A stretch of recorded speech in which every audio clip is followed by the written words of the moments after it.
Okay, you are anxiously waiting for your baby to be born. Let's talk about when you typically go into labor. Okay, this is from Evidence-Based Birth, but they say about half of all pregnant people will go into labor on their own by 40 weeks and 5 days, which is actually when I had my first, was at 40 and 5, so that's kind of funny. If it's not your first baby, then the average is like 40 weeks and 3 days.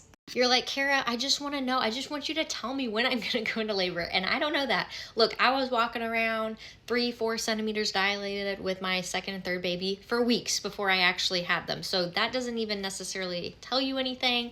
But I will tell you a big thing I notice with a lot of people is that you have to feel safe and comfortable before you go into labor on your own.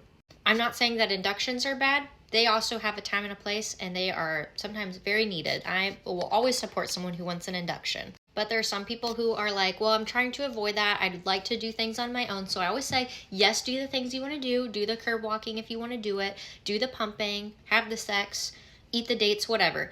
But don't do so much of that you are just completely wearing yourself out and just getting all up in your head about it. Do the things, but then you also need to prioritize resting and just being peaceful and calm in your body. So use that time, do the things, but then also prioritize resting, because a lot of times, sometimes when you just stop and you relax, then your body will go into labor.